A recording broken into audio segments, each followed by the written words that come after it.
Uno game. Ah, elah, kalah lagi. Udah lah, males gue mendingan.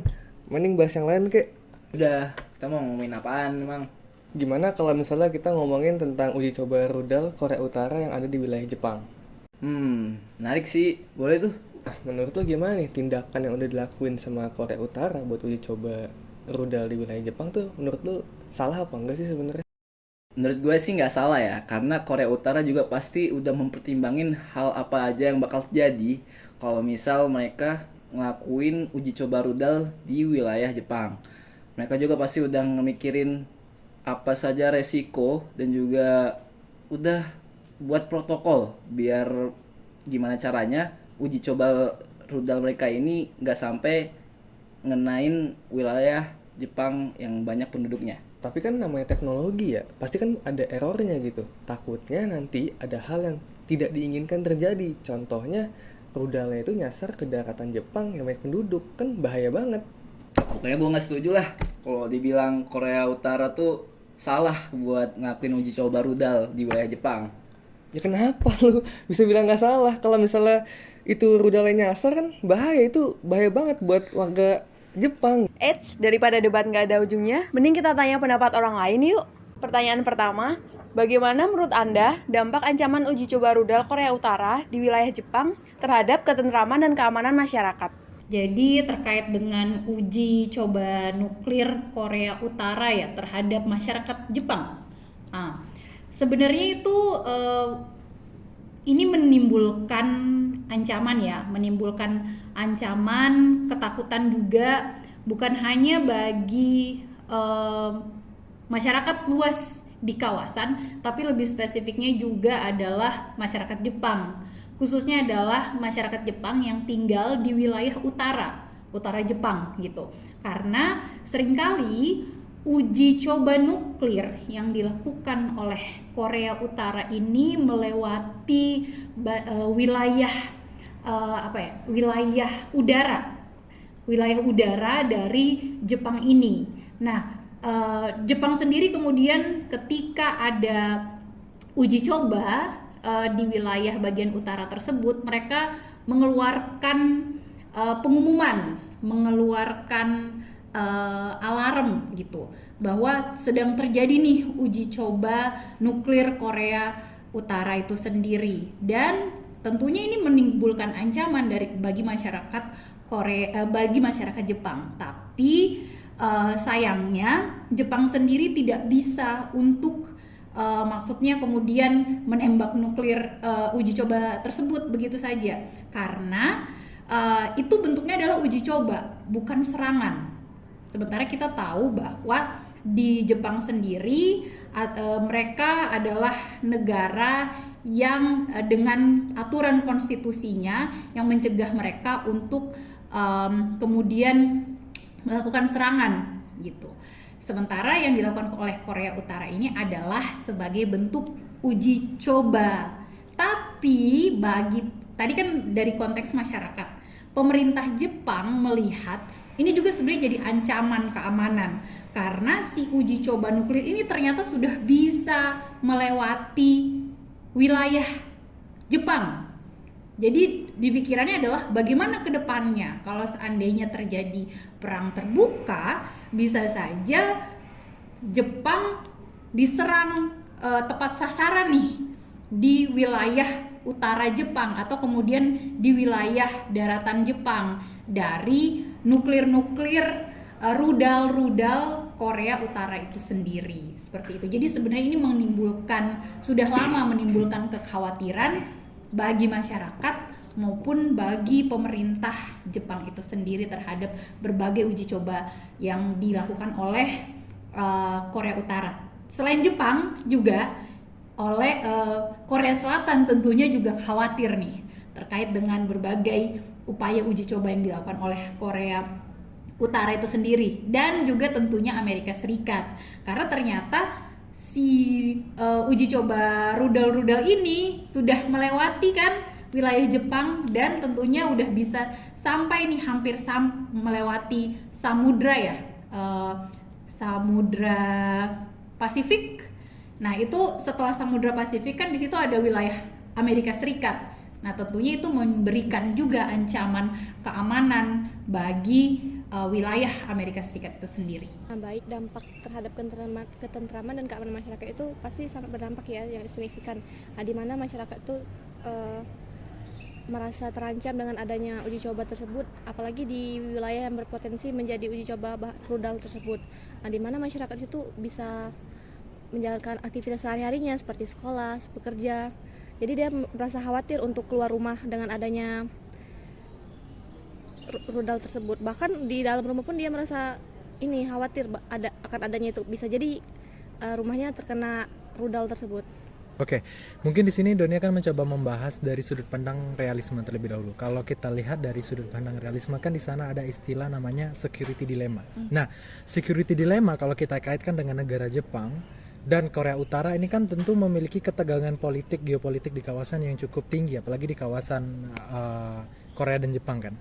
Nah, Korea Utara dan Jepang yang notabene-nya juga didasari dari ideologi yang berbeda nih. Kalau Korea Utara kan dia lebih condong ke Rusia, kemudian ke RRT.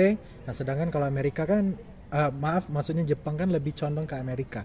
Dari dasar basic kedua negara saja sudah berbeda. Tentu apabila ada pemantik nih men-trigger, contohnya seperti Korea Utara melakukan latihan rudal pula di laut Jepang ya. Nah, itu tentu akan memancing kecemasan. Karena kalau kita lihat dari security dilemma, tentu Jepang akan merasa terancam nih atas proyek nuklir atau rudal yang dilakukan oleh Korea Utara. Jadi tentu kalau berdasarkan dari security dilemma ini pasti akan ada ancaman bagi ketentraman, tetapi mungkin tidak dirasakan secara langsung oleh masyarakat karena tentu ini dari negaranya dulu gitu. Negaranya sendiri secara umum, begitu negaranya tentu melalui pemerintahan yang ada di sana tentu kan akan merasa terancam dari sana. Nah, mungkin untuk berdampak kepada masyarakat itu dari mungkin rudal-rudalnya itu kayak kali mungkin menghasilkan polusi ataupun kemana. Tentu itu nanti yang akan berdampak kepada masyarakat secara langsung. Apalagi kalau misalnya pemerintah Jepang kemudian mengeluarkan statement untuk menakut-nakuti masyarakat karena ada proyek rudal tersebut, tentu rakyat juga akan merasa ketakutan dan ketentraman juga akan terganggu seperti itu. Pertanyaan kedua, apakah menurut Anda kerjasama internasional dan diplomasi memainkan peran penting dalam menangani ancaman uji coba rudal Korea Utara di wilayah Jepang? Tentu kerjasama dan diplomasi Jepang dengan negara lain itu tuh sangat berpengaruh terhadap mengatasi ancaman rudal dari Korea Utara ini untuk Jepang, karena dengan Jepang yang memiliki hubungan kerjasama yang baik dan diplomasi yang baik dengan negara lain itu dapat membuat Korea Utara tuh setidaknya tuh aware dan kayak merasa dapat menekan tuh pihak Korea Utara untuk stop deh untuk melakukan uji coba rudal itu di sekitar area Jepang gitu kan. Oke, jadi kita melihatnya dalam konteks diplomasi agar si Korea Utara ini tidak meluncurkan uji coba rudal-rudalnya ya. Kenyataannya adalah gini, antara upaya diplomasi khusus untuk denuklirisasi atau demilitarisasi wilayah di semenanjung Korea sebenarnya udah diupayakan cukup lama. Ada di tahun 2003 dulu sampai dengan 2017 ada yang namanya Six Party Talks gitu. Itu adalah forum 6 negara di mana di situ ada Amerika Serikat, ada Jepang, ada Rusia, Tiongkok, Korea Utara dan Korea Selatan. Tapi ternyata Six Party Talks ini yang merupakan upaya diplomasi gagal nih. Tidak mampu mendamaikan ataupun kemudian mengupayakan agar si Korea Utara tidak menjadi anak nakal gitu. Kenyataannya Korea Utara masih sering melakukan uji coba nuklirnya dan seringkali dalam pertemuan tersebut malah digunakan bagi pejabat para politisi di Korea Selatan dan juga Jepang itu untuk kepentingan politik domestik. Jadi Six Party Talks yang seharusnya mendiskusikan upaya untuk denuklirisasi di semenanjung Korea malah digunakan oleh pejabat para politisi di Korea Selatan dan Jepang ini untuk isu-isu domestik untuk mendapatkan simpatisan gitu di publik. Nah, sehingga kemudian upaya kerjasama di negosiasi, upaya diplomasi ini gagal di tahun 2017. Nah, sekarang apa yang coba untuk dilakukan oleh Jepang adalah mengeluarkan kebijakan yang namanya Free and Open Indo-Pacific gitu. Jepang sendiri berdiplomasi kepada sekutunya, khususnya kepada Amerika Serikat, kemudian kepada Korea Selatan, dan juga kepada ASEAN, mengadvokasi agar kawasan Indo-Pasifik ini menjadi kawasan yang bebas dan damai. Itu kemudian upaya diplomasi yang dilakukan oleh Jepang di wilayah kawasan regional Indo-Pasifik. Selain itu kemudian ada juga upaya sebenarnya di level internasional melalui Dewan Keamanan PBB, tapi lagi-lagi resolusi yang kemudian dikeluarkan di Dewan Keamanan PBB ini tidak mampu nih untuk menghalau, tidak mampu nih untuk menghentikan si Korea Utara untuk menghentikan upaya-upaya uji coba rudalnya seperti itu. Pertanyaan ketiga, menurut Anda bagaimana hubungan Jepang dengan negara tetangga dan sekutu dalam upaya mencapai keamanan regional? Oke. Kalau untuk dalam mencapai keamanan regional, kembali lagi ke teori realisme, kita juga bisa di sana sudah jelas dikatakan bahwa security dilemma dan bagaimana cara menciptakan keamanan adalah dengan balance of power. Jadi bagaimana negara-negara di kawasan itu menciptakan sebuah kekuatan yang sama nih dengan Korea Utara. Kalau Korea Utara punya rudal, tentu Jepang harus membangun sebuah kerjasama diplomasi pertahanan dengan negara-negara lain yang ada di kawasan Pasifik tentunya. Karena yang akan berdampak langsung itu juga harus menguatkan kekuatan dari segi militernya. Agar kemudian tercipta balance of power. Karena asumsinya kan kalau kita membahas realisme, kalau misalnya negara Korea Utara ini memiliki rudal yang mumpuni dan Jepang tidak memiliki kekuatan yang mumpuni, maka Jepang itu harus memiliki kemampuan untuk dapat menyamakan kekuatannya secara militeristik gitu kan. Nah, maka Jepang bisa nih melakukan kerjasama dengan negara-negara di kawasan Asia Pasifik, karena di saat negara-negara berhasil melakukan aliansi, membentuk sebuah aliansi, tentu keinginan untuk menyerang satu sama lain negara itu tidak ada. Maka ketika balance of power tercipta, keinginan untuk saling menyerang tidak ada, maka keamanan regional bisa tercipta seperti itu. Banyak ya upaya-upaya dari Jepang dengan memanfaatkan hubungannya dengan sekutu dan negara lain itu untuk mengatasi ancaman terhadap uji coba rudal ini. Contohnya aja tuh Amerika Serikat sama Jepang itu kan memiliki hubungan yang sangat baik ya. Oleh karena itu mereka tuh kayak bisa melakukan pertukaran informasi dan intelijen, melatih militer bersama, juga melakukan pengembangan senjata dan teknologi di antara dua negara tersebut. Selain itu Jepang juga memiliki hubungan yang baik dengan Korea Selatan. Walaupun sebenarnya kita tahu Jepang dan Korea Selatan tuh emang kadang suka bersinggungan kan. Nah, tapi dengan adanya hal ini tuh mereka tuh juga sudah pernah melakukan dialog keamanan. Oleh karena itu mereka juga melakukan hal yang sama dengan yang dilakukan Amerika Serikat dan Jepang, itu kayak mereka melakukan pelatihan militer bersama. Selain itu juga Jepang memiliki hubungan yang baik dengan negara lain dalam hal pertahanan dan keamanan, contohnya dengan Australia, Indonesia, India. Pertanyaan keempat, bagaimana pandangan Anda dalam melihat isu ancaman uji coba rudal Korea Utara di wilayah Jepang? Pendapat saya itu Korea Utara itu melakukan tindakan yang tidak patut, karena Korea Utara itu melakukan uji coba rudal di kawasan Jepang. Ya kalau mereka ingin melakukan uji coba, harusnya mereka itu melakukan uji coba di wilayah mereka sendiri gitu. Oke, menurut saya hal ini tindakan yang dilakukan oleh negara Korea Utara yang ingin menguji coba rudalnya di negara Jepang ini menunjukkan bahwa hal ini membuat beberapa negara yang ada di wilayah teritori uji coba itu menjadi harus waspada, terutama pada security keamanan di daerah tersebut, sehingga hal ini membuat negara-negara lain harus waspada juga, karena ini menyangkut stabilitas keamanan regional dan juga teritorial di negara tersebut. Jadi efek yang ditimbulkan juga harus diperhitungkan oleh negara-negara seperti negara-negara kawasan lainnya juga. Jadi tidak hanya membabi buta negara yang terkena rudal tersebut gitu. Pertanyaan kelima, apa saja faktor-faktor yang membuat pemerintah Jepang waspada terhadap uji coba rudal Korea Utara?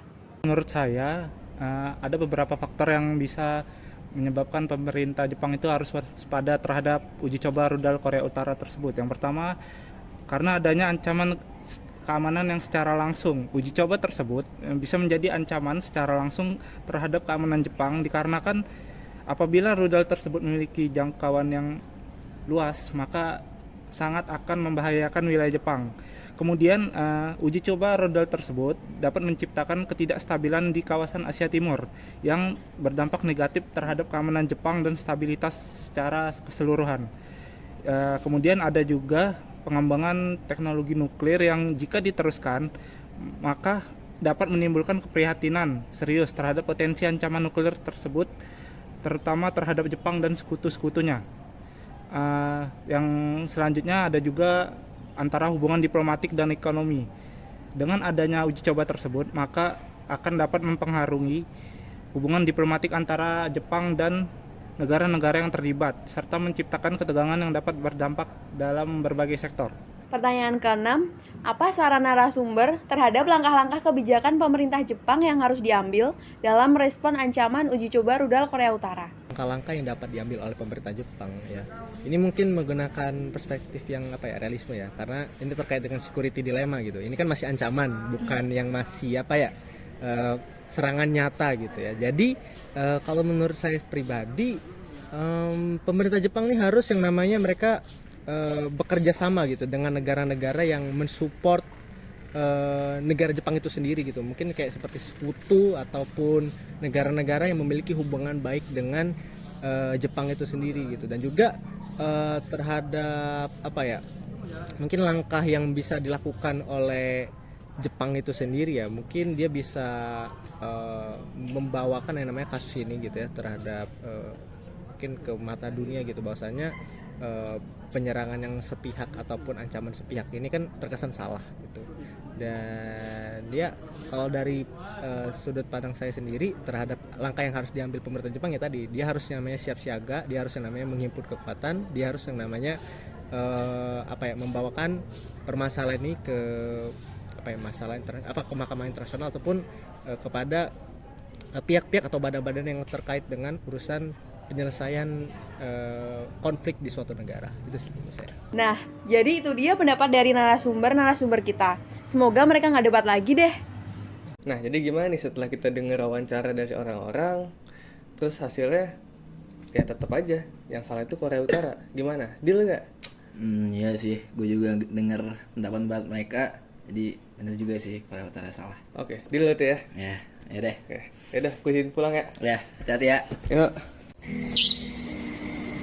Woi, ada rudal di wilayah Indonesia. Why can't you for once disregard the world and run to what you know is real? Take a chance with me. Wah, keren sekali rudalnya.